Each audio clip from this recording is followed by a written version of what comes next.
Yes, people. Yes, people. Yes, people. We're back. It's the Armory TV.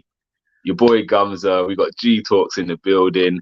We're going to be wrapping up the transfer daily, but we're also going to touch on yesterday's performance. So let's get straight to it.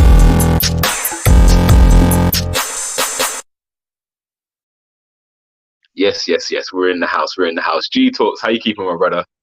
You know what? I'm good. I'm good. I can't say I was very good last night. I tried my best to just kind of keep the tweets as PG as possible, but it was difficult. Obviously went to bed last night, woke up this morning feeling a bit better about last night's game. I think that's one of the reasons why I tend to not do kind of like immediate post reaction, because sometimes I'm not always in the best place in terms of my headspace. But yeah, no, I'm feeling all right today. Yeah, all good. How about yourself? Yeah, same. Also, I went to the game yesterday, and again, that's why there wasn't a reaction show because people couldn't log in and whatever else. So that's why, yeah, we missed the reaction. But it was frustrating. I think because of the Man City performance, because of the Anfield performance, Yeah. kind of lured us into a sense of we could be winning this. But again, like you said, you come out a couple of discussions and you realize actually we shouldn't be optimistic going into that game. And we've come a long way still. Like Liverpool used to slap us about for fun. I know they was missing Mane and Salah, but it wasn't like they, do you know what I mean, created a lot of chances. They were just that bit more clinical. And again, that's coming from they know what they're doing. Very experienced. Yeah, and you saw it like watching the game. You could see just the size that that triangle they got of Fabinho, Matip, Van Dijk, and then Konate came in. It's massive, like big 6 foot something men. I was literally saying that to my son. Like we was watching the game because my son's not massively into football, and I was saying to my son because he actually sat down and watched the game because obviously semi-final and that. And I just said to him, if you just look at the size of their players alone, if you just look at the Fabinho before it was Van Dijk, and then obviously Konate came on at half time, and at times the vast majority of the game it did look like men versus boys. Every time they put, don't get me wrong, they can play ball, but every time they swung that ball into the box, I was just like, my heart was skipping a beat because they're just absolute units, Yeah, because you think they almost scored 2 from set pieces, didn't they? One got well, both of them got ruled offside, but ruled offside, one hit the post, one went in. Like they just physically looked dominant compared to us. Again, that was even watching Jota for the second goal. Just seeing his position, like we had the ball, it broke out. You're in the stand, sometimes you miss it. So I haven't even watched it back. But from what I see, was it Trent? Quick white ball over the top and he went and he was in. And how often does Martinelli or Saka have the joy of just standing up there, being able to counter? Like we seem to have to build from the back to get through there. Like our midfielders have to defend so deep, even Lacazette defends on the edge of the box. So it's like, we expect a lot from these attacking players, but they're getting through so much work, and that's the difference with Liverpool. Their back line just deals with everything. Like Trent's up the pitch because Matip's comfortable going out there, and Fabinho drops into centre back. Like they've got a great system, and it's a well-oiled unit. Do you know what I mean? It's a well-oiled machine. We're talking about a team. We're talking about a team of players that have played in Champions League finals. A team of players that have won Premier Leagues. For some of those players in that Arsenal game last night, that was the biggest game of their career. Playing in a semi-final of a Carabao Cup. Like for some of those players, they're probably not even played, in a game, of that kind of magnitude. Like we kind of see it, it kind of gets a bit of bad stick being a Mickey Mouse Cup. But for some of those players, it was huge. It was a huge game for them. And you could just see. You could see the maturity and the experience that as soon as Liverpool got that goal, they just literally controlled the game.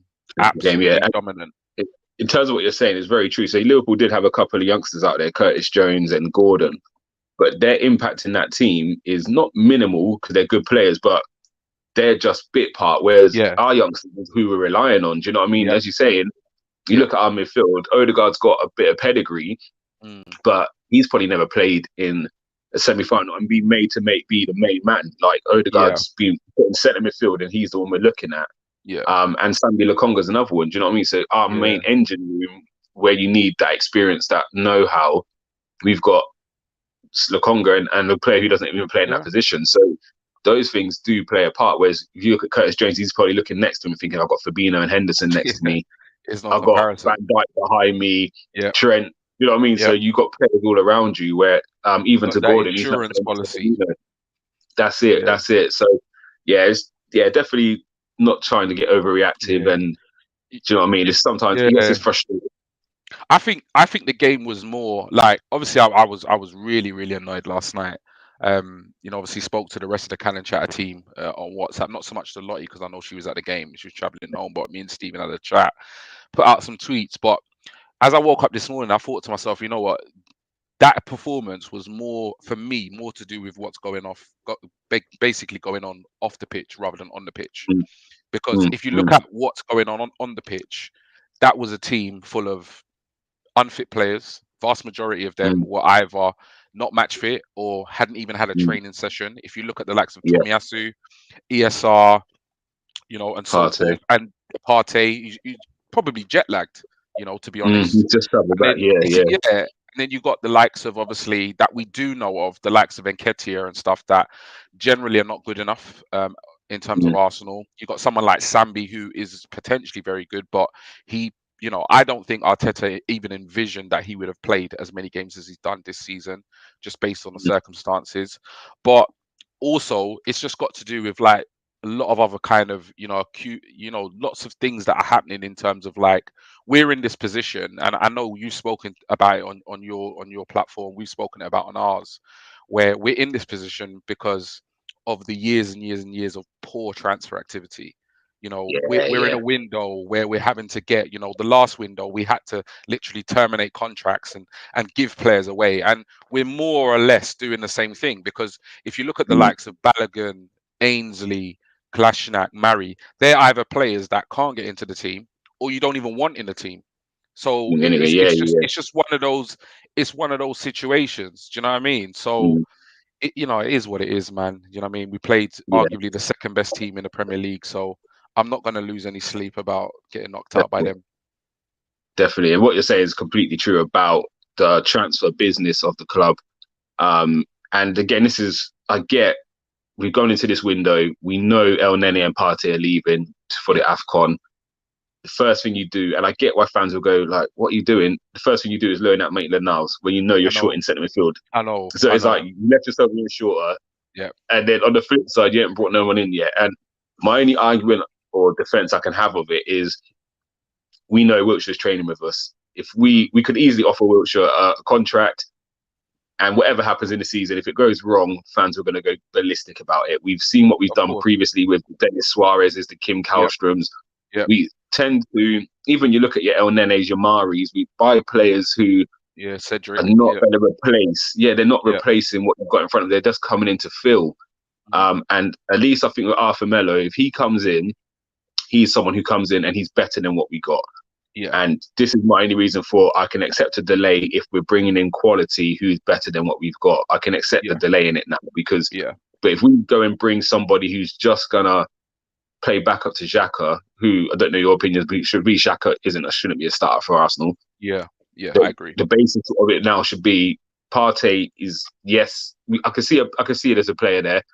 Now anyone we bring in should be better than Xhaka, and Xhaka should then become third choice. So he should take Maitland-Niles' role in the club.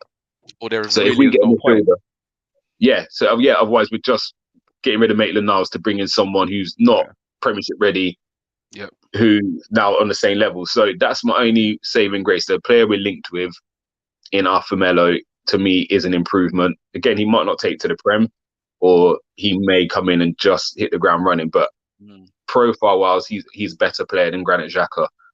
So if we get him, it's the right signing. But I think the issue is just the delay in it, isn't it? I think, and then leaving yourself short by sending Maitland-Niles on loan. Again, that could have been something you say to him, look, we'll definitely let you go, but you have to wait to the 31st of Jan because I've got to get through the AFCON and then you can go. I think on reflection, I think that's, obviously that's going to stick with Arsenal fans, and it has very much been on my mind.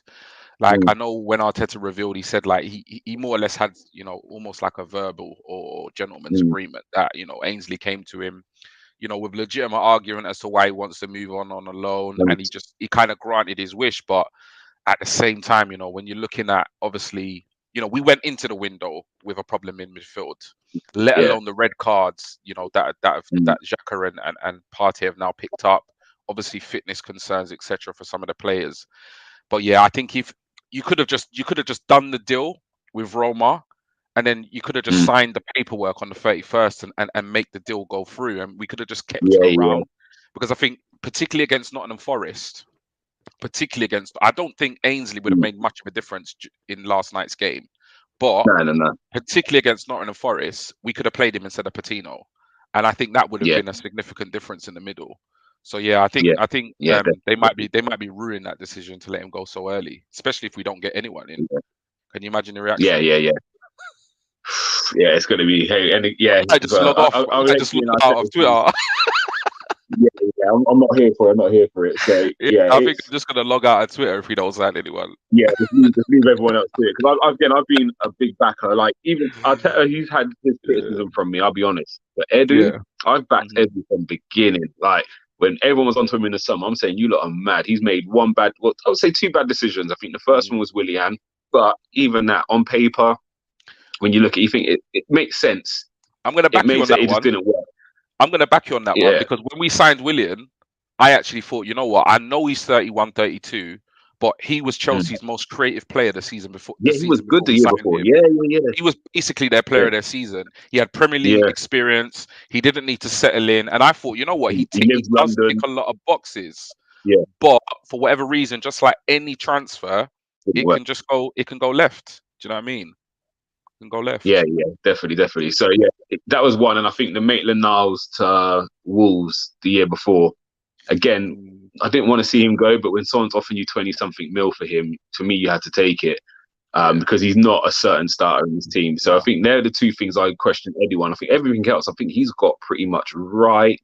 Like, he's found some gems. Some of the players he's brought in, like, have been good. So I think with him, I have less questions about. Obviously, Arteta, there's elements I like, and there's elements where he's just getting it a bit wrong. And I do think the Maitland-Niles thing, letting him go early, is one that might bite him in the backside long term. But again, I think once we get through this January period, get your players back, we can reassess. I was saying to Nigerian earlier in the stream, we've had quite a settled team from, I would say, from after the 3rd game up until AFCON. The team was very settled. We kind of knew the 11. The only changes that really happened throughout the season was, I would say, Tierney and Tavares had a little swap around. Smith Rowe lost his place through injury, and Martinelli stepped in, and Lacazette and Abba. Apart from that, the other 7 have picked themselves really every week. So this has kind of been a period of uncertainty, and it just shows again where we lack that depth. I think our 11 on their day can pretty much compete with most teams. Obviously, I'm not expecting us to beat City or Liverpool, but we give them a game.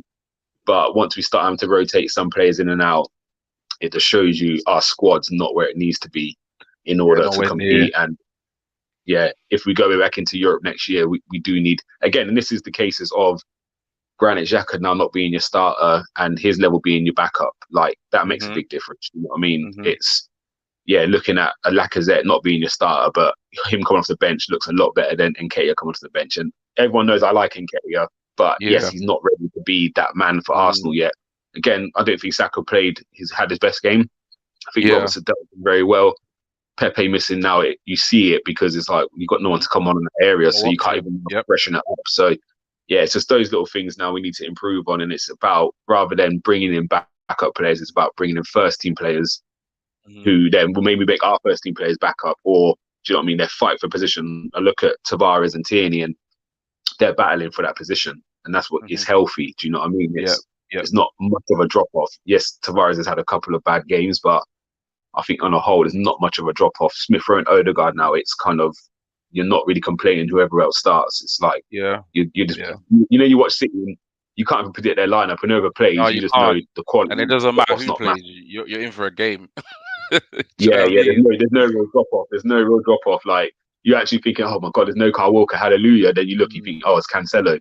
or Yeah. Gundogan, who for me was like Yeah. player of the season last year, he's not playing, but all of a sudden you got Bernardo Silva, and you're just like, what's going on? And So all yeah, this without a recognised real centre forward, really.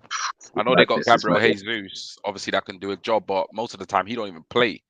So Yeah, you know, yeah, yeah. if they pick up a Haaland or dare I say it, a Oh, Vlahovic in the summer, boy, it's a wrap. Yeah, they're gonna walk the league. yeah, it's a wrap. It's a wrap. Yeah, so that's what we should be aiming for. And again, Arteta's been a part of that system, so you hope Mm, he would be looking at that and saying, this is the model we have to follow. Like we see it's mm, working. I've been there. It works. Like you cannot deny what City have done in the league. And again, yeah, to me, that's the model you have to follow. Yes, we might yeah, not be able to bring in that quality of player, but you can yeah. find gems out there. You can find gems for a good Mm. price. So yeah, I fingers think you know crossed. what I think. A lot of it is about perspective, though. Do you know what I mean? And I do get it. Like I do get the emotional side of it because that I was feeling really, really ticked off last night. I was. Mm, At the same time, it's like I see mad stats about like last 4 games we scored 1 goal. We've not won a game, etc. I'm like, we've played City once and Liverpool twice. Like really and yeah, truly, if you were to look at those 4 fixtures, the only one we would expect to win would be the Forest game. And mm, obviously that was very much a below par performance. I must say that I'm not yeah, going to defend the performance against. Don't get me nah, wrong, there were issues with regards availability, but Arteta put a team strong enough to beat Nottingham Forest. So for me, no excuses with regards to that one. But the other three, like we're just not at a level to compete with City and Liverpool at this yeah, stage. So you kind of got to look at it like, in terms of perspective when it comes to that. yeah, Do you know what I mean? In terms of like obviously the games we've played, but yeah, I think sometimes obviously when emotions are running high, it's mm, very easy to kind of lose sight of that. Do you know what I mean? Obviously yeah, when we yeah. get beat, especially we're so close to a final. Do you know what I mean? Yeah, yeah. I think that's the, and again, I think it's that first leg performance. I think that gave us a It is. hope to think, well, if we could draw them with 10 men, imagine when we Yeah, get 11. yeah, I think exactly, exactly, exactly. it's that's good. But right, that's enough on yesterday's. Actually, one more thing on yesterday.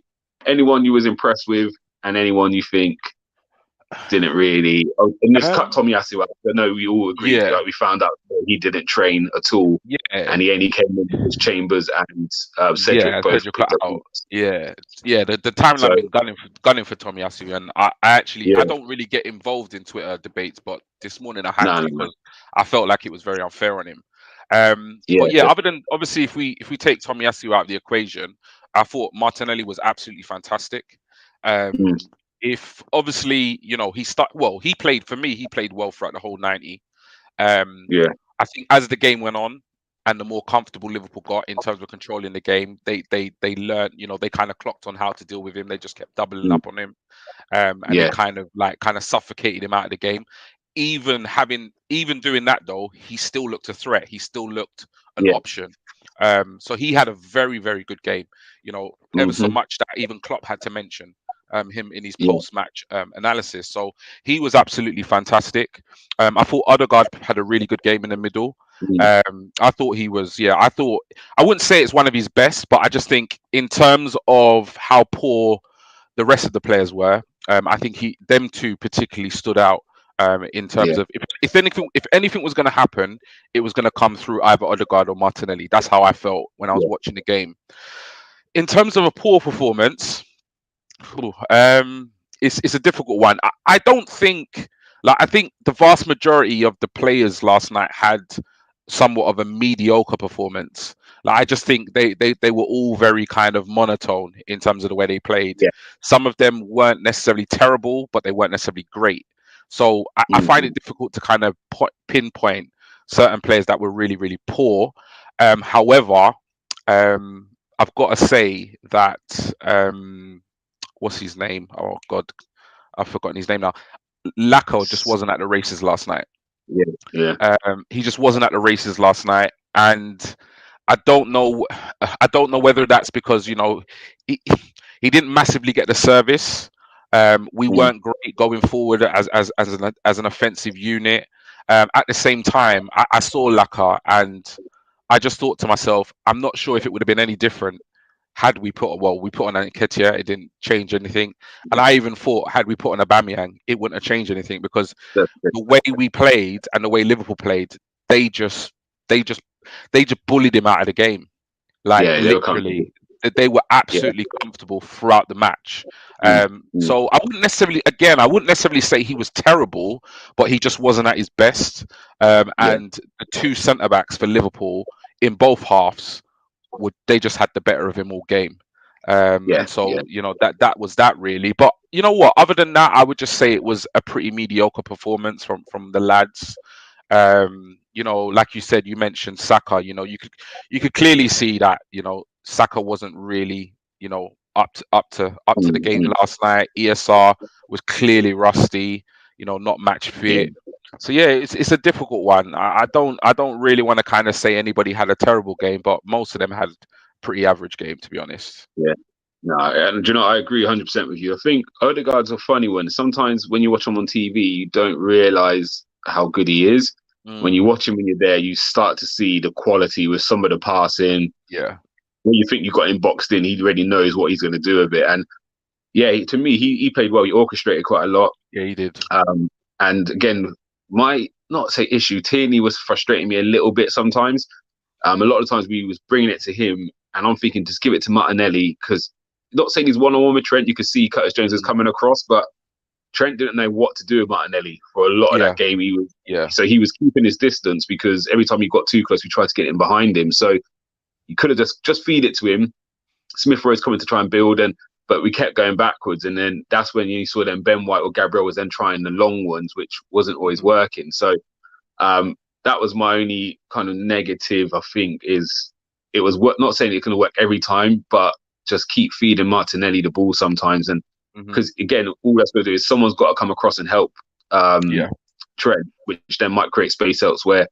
And again, I think what you're saying with Laka is very true. We all know Laka likes to drop into spaces, and I watched Firmino do it. Firmino was dropping, and Gabriel was going with him, and it created so much space. Henderson was starting behind, and I was never Ramsey's biggest fan, but I do feel we need a midfielder who can break lines. Because if Lacazette keeps dropping, if one of you just goes in his space, it just creates space and gives option. And if Van Dijk now sees it and drops off, now we can give it to Lacazette in the pocket, and he can turn and play. Well, that was the problem, innit? It's like, Laka was dropping, and then there was no one up front. Do you know what I mean? No one's going to take that space. Yeah. So as soon as Laka dropped and picked up the ball, held it up, or kind of played it out to the wing, there was no one in the middle, and he didn't necessarily have the legs to get there. Do you know what I mean? So it was we definitely need a centre forward, man. Definitely need a centre forward. Yeah. So it's just again, it's them little things you hope that the management team have seen, and we can, again, if it's either a midfielder who's happy to break the lines and go, or whether it's a case of actually midfielders, need to stop.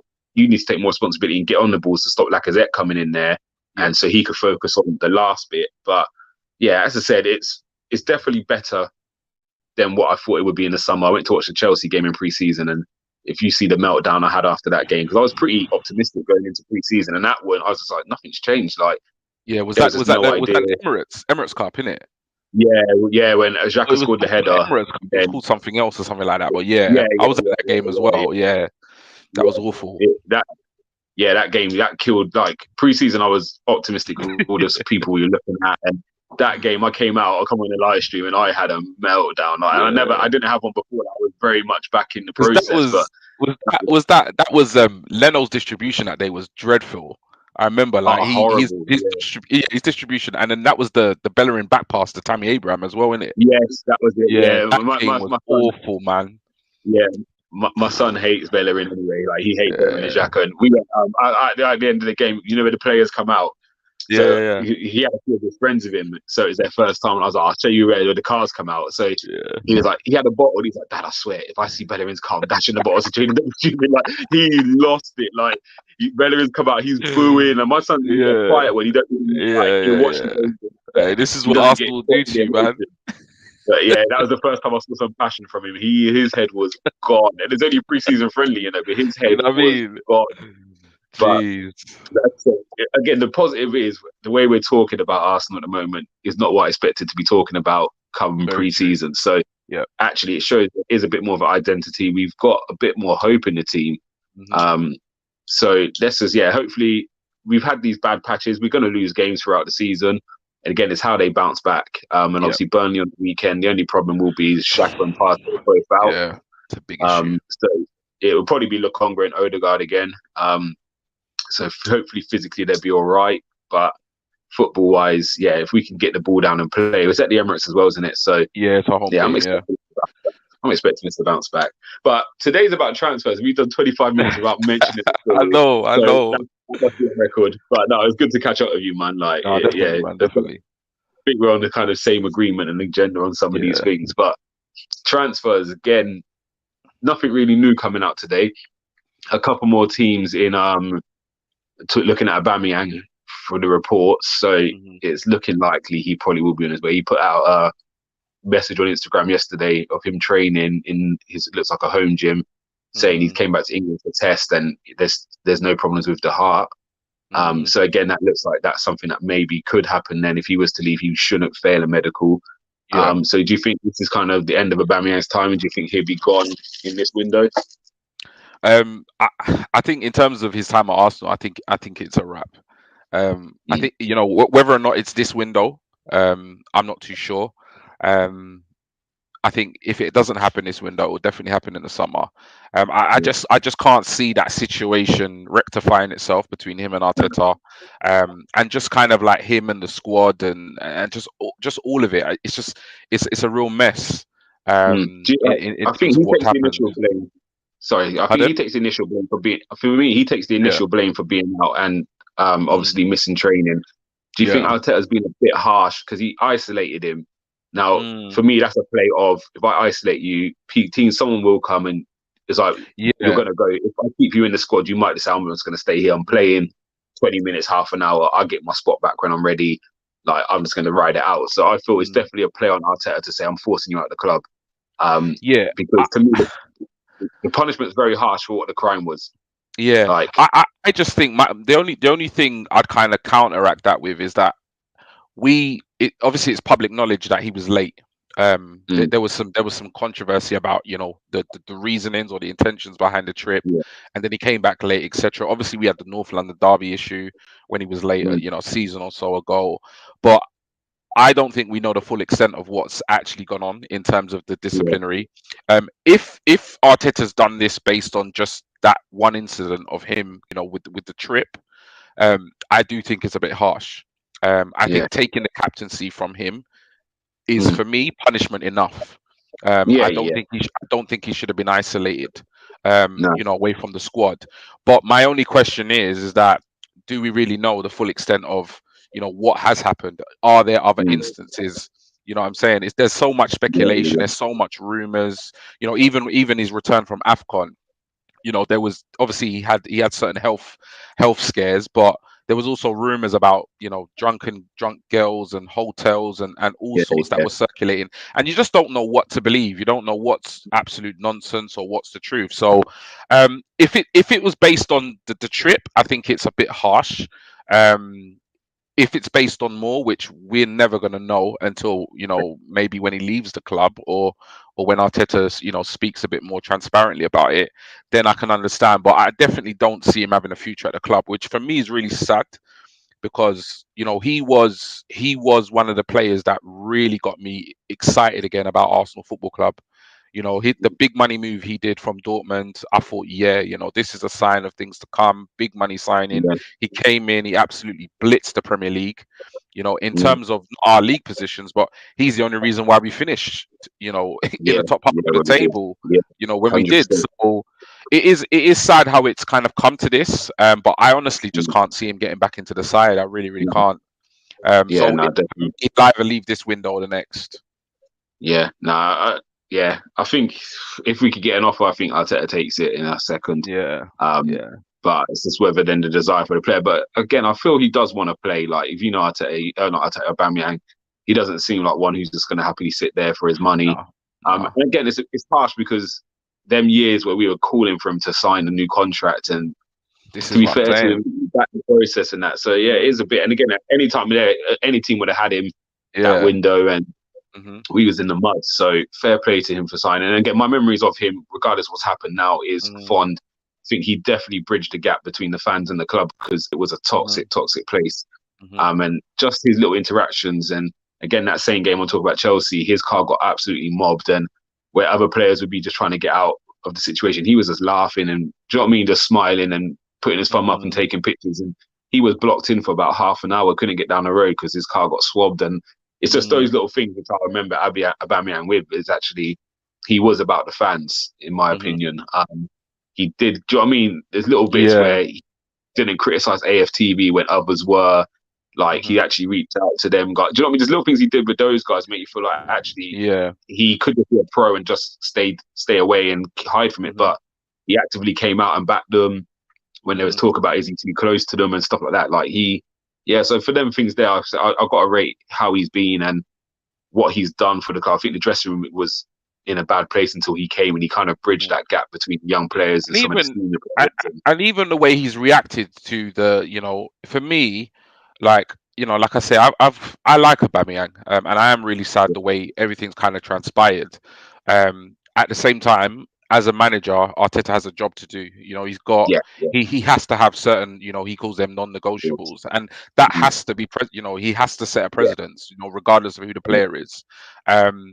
But it's like, it is a real tough one with Aubameyang, because it's like we know, what a top quality player he is, and what he can be, and he is obviously the other side of 30. So people say, oh, he's washed up, he's etc.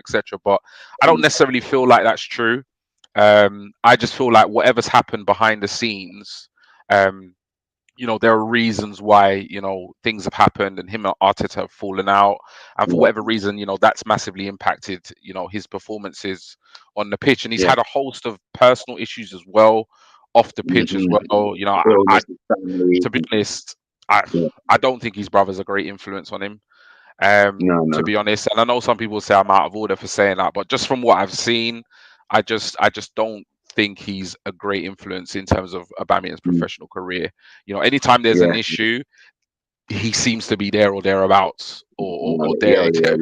He's around the situation, which isn't great. But I just hope that whatever happens, both Aubameyang and Arteta and the club can just go their separate ways, amicably, and then we can all just move on. Yeah, and it's one of the ones. If there is a deal to be done, I hope they allow him to come and say goodbye to the fans as well, if there's a home game in and around it. Regardless of what you feel, he should be in the stand. Like, one of the worst things to me is not being able to say goodbye to Cazorla properly. Like, that was my guy. Do you know what I mean? I know injuries cost him his career at Arsenal, but it's just them moments there. Like, for what he's done, he deserves. Do you know what I mean? That send off from the fans, because I think the fans do appreciate what he's done for us over this couple of years. He has reacted well, like to the stripping of the captaincy. Now people will say no, he hasn't, because he hasn't been in the team, but that's not necessarily been completely his choice. But a lot of these players in that situation, they could have immediately taken to social media and just put their side across, slated the manager, and just made the situation 100 times worse. For somebody who is actually quite active on social media, he hasn't commented on anything to do with the captaincy or the disciplinary issues, and I think that he needs credit for. He's acted very professional in that manner, in that way. 100%. And it's the little things, isn't it? Like, you see, if I want to stir something up without saying anything, I could just remove Arsenal, so don't follow them anymore. Someone will pick up on that. Exactly. Like, look at the Guendouzi and Ozil thing, where they were sending messages to each other on Instagram for everyone to see, and you knew what they was getting at. Just those little moments there, like, he hasn't done. And even the other week, he was pictured in an Arsenal shirt. So again, he's showing that he's got no ill feeling towards the club. He could cause massive, like, he could cause unrest if he wanted to. And Ozil actively was doing it. Remember the interview where someone said to Ozil, he's like the most underrated player you played with. He's like Guendouzi, and it's like, you know what you are doing by calling. He was a by the end he was a git. He knew exactly what he was doing. He knew what he was doing. So to be fair to Aubameyang, he seems like he's conducting himself as well as he can do. He's for me, he's reacted the best way possible in that situation. Yeah, this one made me laugh just here quickly. Surprised they could find it to do test, because it ain't been at Arsenal for a long time. Steven's harsh, man. You're harsh, Steven. I know what you're saying, though, but you're harsh, man. Bless you. But Right, we're going to move on from Abba, so we may see the end of him. Obviously, Pablo Mari's now left. I don't think Arsenal have announced it yet, but No. Udinese put pictures up of him with holding the shirt with either the manager or the director of football, chairman, or whoever it is. So it seems like Mari's gone. Obviously, Kolasinac's out the door now. Yep. So again, there's more wages coming out. So players coming in. We start with the midfield area. Obviously, there's been links with Tillemans, Guimaraes, which haven't really surfaced anything. Sorry. Adam was a couple of talks, but again, nothing really substantial. It seems like all our eggs are in the Arthur basket.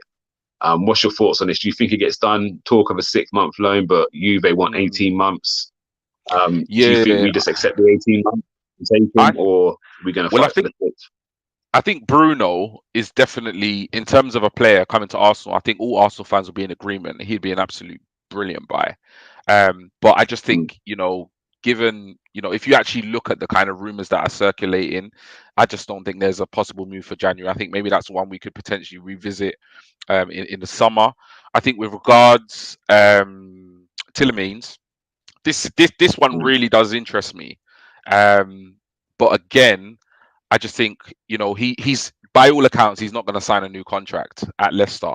And I think come the summer, he's going to have a year left. So if anybody wants Tillemans, it's going to be a summer transfer, and you're going to get a bargain, because Leicester are not going to be able to demand the fee they probably should. So in terms of rumors, like supposedly his agents already visited London Colney and they've had talks with Edu. So I definitely feel like, Arsenal obviously know that we've got to sign a midfielder this month, but I think they already have their eyes on the summer in terms of bringing in players on a permanent transfer. With regards Arthur, it's a difficult one, because it's like, I'm not a massive fan of, a lot of people don't agree with me, but I'm not a massive fan of these 6-month, filler gap loan moves. I get it, because sometimes you just need players in the door. You just need numbers, because right now we've got no midfield. But for me, if we're going to loan him, I want there to be at least an option to buy. I'm not in favor of an obligation, because we really don't know how it's going to go. But there needs to be an option, because that's why when we signed Odegaard, I almost forced myself to not like the guy for the first 6 months, because I thought to myself, like, if he comes in and does fantastically well, he's just going to go back to Madrid and improve their team. It's almost like I kind of just can't really get behind the player. So for me, I think we're not really. The problem is with Arsenal now is we're not in a great position in terms of negotiating, because there's only 10 days left of the transfer window. Every single club out there that we approach knows how desperate we are for midfield reinforcements. So they can literally just play hardball. And they can just say, "Oh, these are our terms, and if you don't like it, then see you later." So so I just think realistically, right now, I wouldn't agree to an obligation to buy Arthur. But if it's a 6 months to 18-month loan with an option or without an option, I'd take it right now. Personally, I'd take it. And I agree with you. The option to buy interests me, and I think Newcastle will look back and think they wish they had an option on Willock, because I think the option on Willock would have been 10 to 15 mil. And he would have gone and smashed it like he did, and they would have said, right, 10 mil, here you go, I've got my player. Without the option, now they've come back after a good loan. We're saying, no, 25. So again, that's what I'm saying. If you can get that option in at a good price, if he comes in and smashes it, you hold all the tools and the chips are in your court. Whereas if you don't have the option and he does come in and delivers more than we expect of him, now they're coming back saying, "Now you got to pay us good money." We got lucky with Odegaard. We got lucky with Odegaard that they needed money, and do you know what I mean? We were able to get him.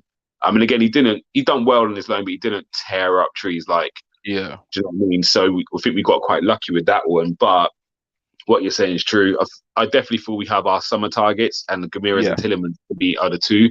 Hence why we're more just after 6 months, because it's a job for me for 6 months. And if you are amazing, then we'll look at you properly. But if you're not, then we know our two targets really are Guimaraes and Tillemans, who, like you said, you might be able to get at a cut price because he's got 1 year left. So what I do like is the profile of players, though.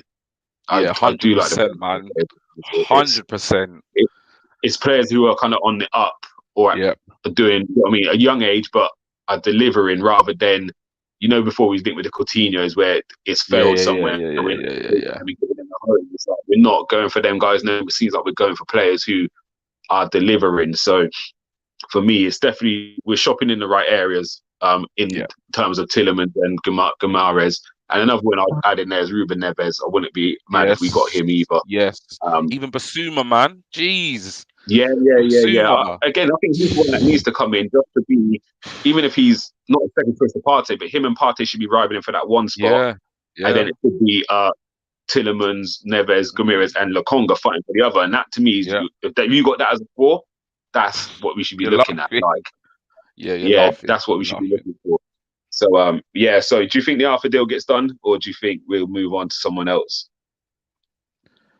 Yeah, I'm gonna go for. I'm gonna say it's gonna get done. It will get done in either the last couple of days or on deadline day. Yeah, I think that one comes over the line. I've been asking people as well, who would you rather though, Wijnaldum or Arthur? In an ideal world, 6-month loan, no obligation to buy, just 6 months from now to the end of the season. Would you rather Arthur or Wijnaldum? I'd actually go for Wijnaldum out of the two. And I know he's not done well at PSG, but and I could probably say maybe I'm somewhat biased because I know more about him than I do Arthur. I've seen more of him than of Arthur, but I just feel like right now, what was really kind of apparent last night was the lack of experience we have in the side. And I'm not saying I want Arsenal to go out there and buy a host of 30-year-olds because I don't want that to happen. But I think where we are right now in terms of this season, I think Wijnaldum to come in for 6 months, I think would be a really potentially a really, really good deal. I think he'll add experience, Premier League experience. He's a tough player. He's a good central midfielder, and I think he'd slot straight into that side. Straight into that team, and would probably be at home. So that's why I would edge for Arthur. I'd be happy if we signed Arthur. I don't see why we can't get both on a loan, to be honest, because it's not like we don't. It's not like we don't need midfielders. We do. Do you know what I mean? So the two of them for 6 months until we can obviously chase our summer targets. Unless one of them or both of them does well, I think would be good. But if I had a choice between the two, it would be him over Arthur. Yeah, and I'm in agreement. I think again, it's evident we need, as much as we need someone who's going to control the tempo. I've seen enough in Partey in the Man City game and a couple of other games that he could actually be the deep line, give him the ball. He's comfortable receiving it from the back line, even though he did get caught on it yesterday. But I think we need that more box to boxy kind of midfielder as an option. I think, because again, he can do it. He can do it.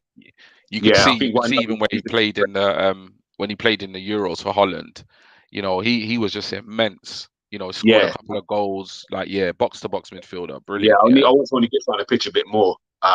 So that's what I would go for him. And again, he's got a Premiership experience, so you haven't, it's less of a gamble for the 6 months, isn't it? You should. But again, long term, I think Arthur's probably, if we had to sign one at the end, I'd say go Arthur. But just for 6 months, I'd say Wijnaldum. So, all right, we'll move out of that. We're going to move into the main target. It's stressing me out. I'm praying it gets done. Dusan Vlahovic. What's your thoughts on the player? And then do you think we can get it over the line? From the talk, again, you probably know just as much or more than me, but talk is Fiorentina would be happy with the offer we're going to put forward. It sounds like it's about 55 million euros, maybe 60 million euros, with the Torreira. Obviously, just waiving that transfer fee and they just take him. That sounds like the offer. Obviously, we've heard Juventus are coming this morning with 30 million Kulusevski, but talk is Fiorentina still would rather Arsenal's bid. But does that bid coming in, does that kind of just turn Vlahovic's head and think, actually, I'm not going to go, I'm just going to wait? First of all, thoughts on the player, and then do you think we can get it done? Yeah, you know what? Vlahovic is one of the centre forwards in the world right now that excites me. There's a couple of them. You've got your Vlahovic, you've got your Jonathan David, you've got your Isak. There's a few, and there are a few others playing, dotted around Europe and world football. But he's definitely probably the most exciting out of the lot because he's just a top centre forward. He's just a top centre forward. I've actually watched him a lot more this season, And recently, because I'm actually watching Fiorentina games now, Mm. because we've been so heavily linked. And yeah, he just does the basics well, Yeah. and he's clinical in terms of the Mm. goals he's scored, to games he's played, and even like shot conversion, all the key stats in terms of a centre forward, he does really really well in. Yeah. He, for me, instantly improves our side, because right now we've got an out of form Aubameyang. Well, Aubameyang not in the team, and Yeah. Ketia not up to the level, and Laka's running down his contract, so he just slots straight into that team. Mm. So for me, I think he's potentially a world class player. He's not world Yeah. class at the moment. He's a young player. He's only 21, but he's doing everything right now to command such a high transfer fee. For Yeah. me, so I think he's a top player in terms of the deal getting done. Well, look, it's in Arsenal's interest to get the deal done. They should be Mm-hmm. literally doing everything they can between now and the 31st to get it done. It's in the interest of Fiorentina to get it done, because very Mm. similar to Tielemans, if they wait until the summer, they're not even going to get 50 million for him. They'll probably end up getting Yeah. 35, 40. Yeah. If Yeah. so, it's in their interest to sell him. But what I've also heard is that Fiorentina are pretty much happy to accept our offer, but it's the agent that's basically Yeah. not he's not at the table. He's just not Do you entertaining the think? offers. Do you think it's the agent or the player? Because again, if I'm the player and I want to go, I'm just saying, agent, listen, I'm going. Like, Yeah, sort get it sorted. The agent's obviously representing the player. yeah, We heard the talk is he wants a lot of money, which I don't mm, think Arsenal would even bulk at that money, because I mm, think we know if we wait to the summer, we don't get him, because it's all very yeah, obvious. Haaland and Mbappe are the two big signings. yeah, Once yeah, them two go, you see Mbappe's on a free and Haaland has got a release clause that comes into effect. So once them two go, everyone's then going to scramble for someone else. And yeah, I think the best out of the rest is going to be my man Vlahovic. Like, there is other good strikers out there, but Harry Kane's getting on a bit. yeah, Is that not as prolific? I like Patrick Schick, but again, not as prolific. yeah. A couple in Germany who are doing all right, but I definitely think out of the next batch, I think Vlahovic is the top.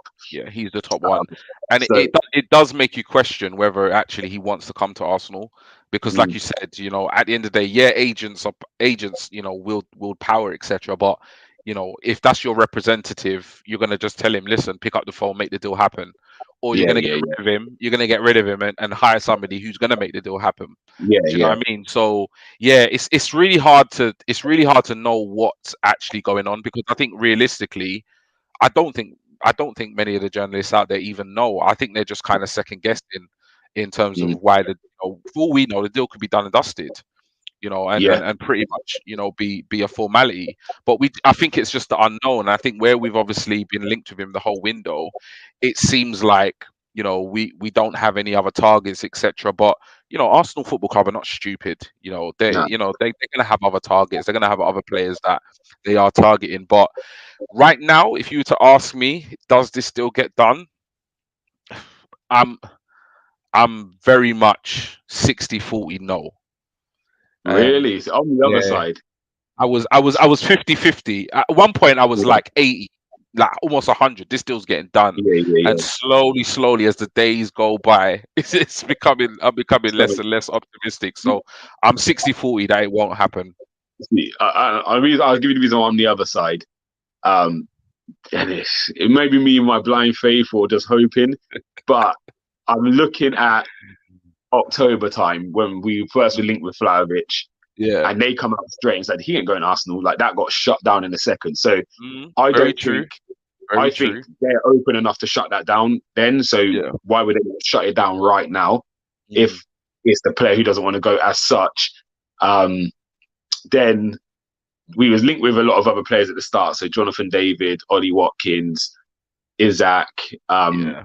there's a few players that have been rumoured, and the last week it's gone really quiet on Quiet. other people. So again, I know obviously we all know how transfers work. We've probably gone around what would it be to get him? What would it be to get him? Okay, that's that. That's that. So you know what the prices are around. Right, I'm focusing Mm, on this guy.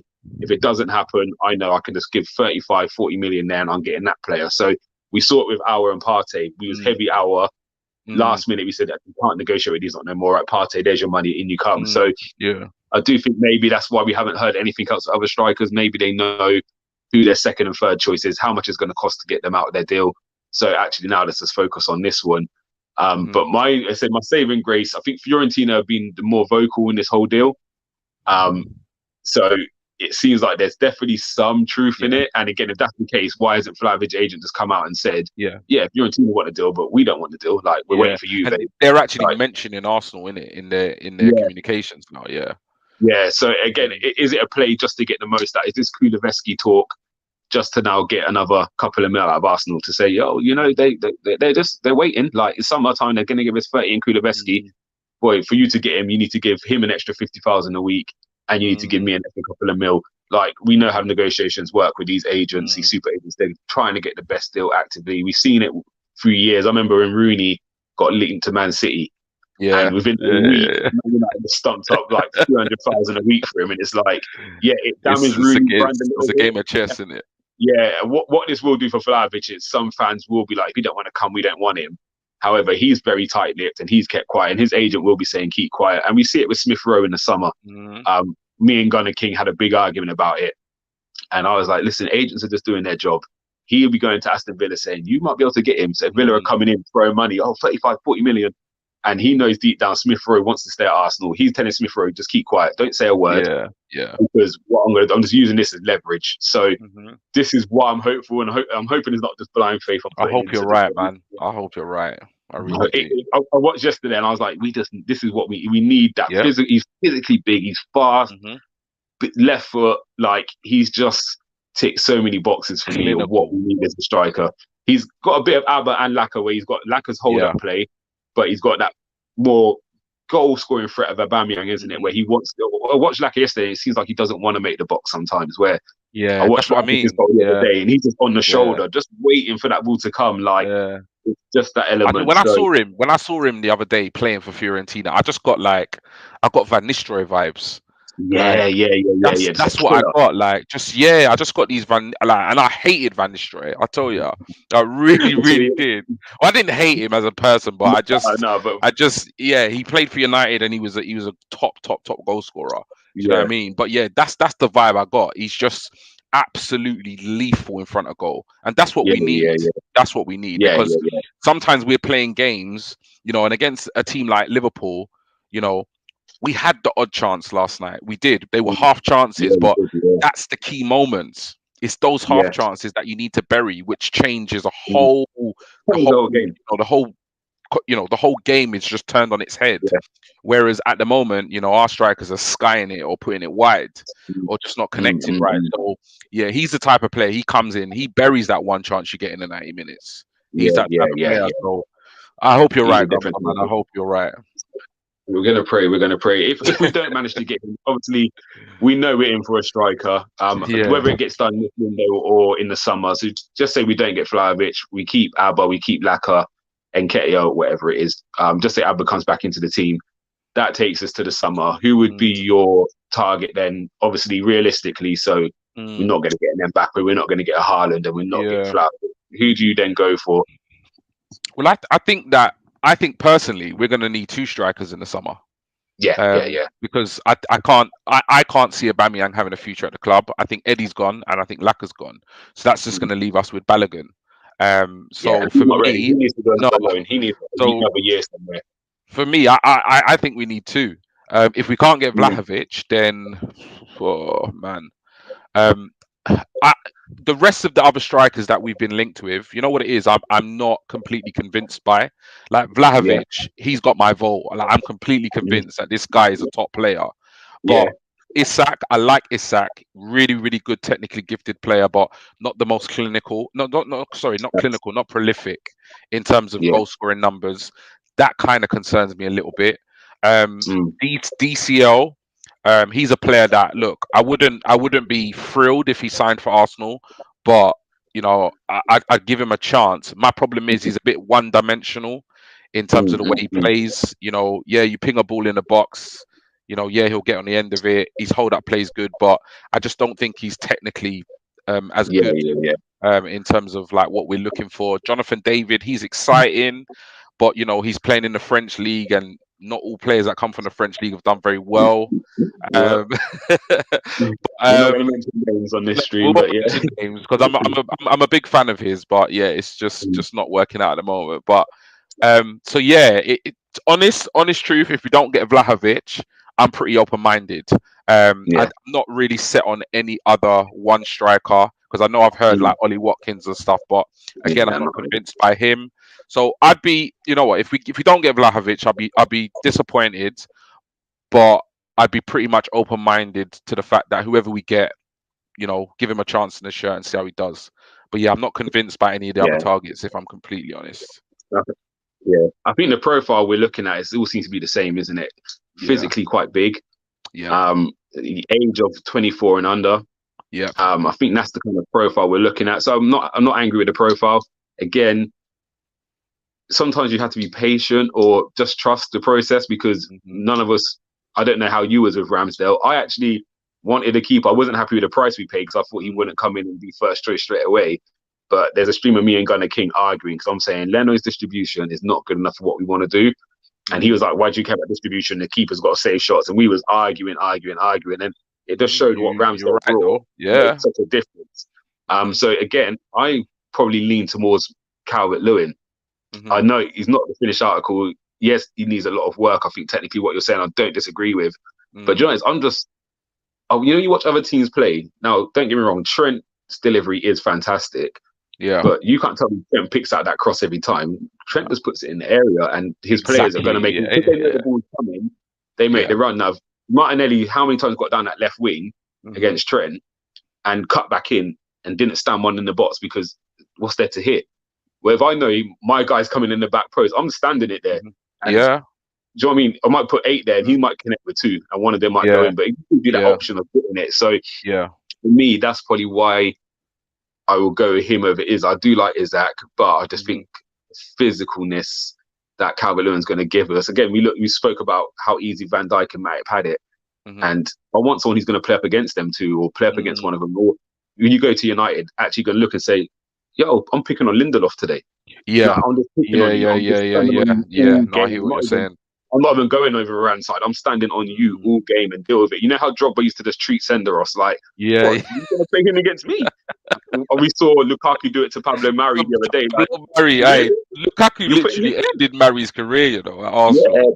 Yeah, that's it. Like, I want a striker who's going to have that in the locker where he's saying, I'm going to give you the worst game of your life. Because you know what I mean? Since Giroud, we haven't had that. And I think Giroud he had a hard time from Arsenal fans. And when you look back at it, actually, he did. He wasn't as bad as fans kind of treated him at that stage. So I'll go for Calvert-Lewin, but I do also agree with. I do think we then need a second choice, and I think like a Jovic, or who was the guy who I was thinking? He plays in Germany. He was at AC Milan before.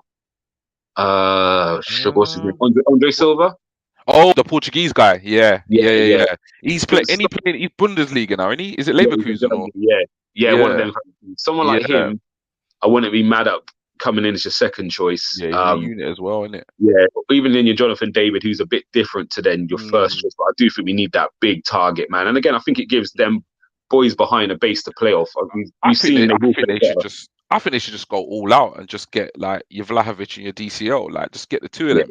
You know, you're getting the two of them. You're talking what 70 million tops of Vlahovic, and you probably get DCL for like 40, 50. Yeah, I think you're getting for a cut price now after the injury. Yeah. So you're talking like 120 million, and you've sorted out your strike force for the next 10 years. Yeah. And even if one of just say Vlahovic was to go, then you're not talking. Yeah, and you're talking. He's over 100 mil if he gets sold from us. Like he's big money, so, and then you reinvest that elsewhere. So exactly. So yeah, man, they need to just go all out and just get like, two. For this window, we need a top centre forward. But I think come the summer, we're going to need two. Yeah. I think if you get one, you can then Lacazette's back up. Vlahovic gets 6 months to adjust. Yeah.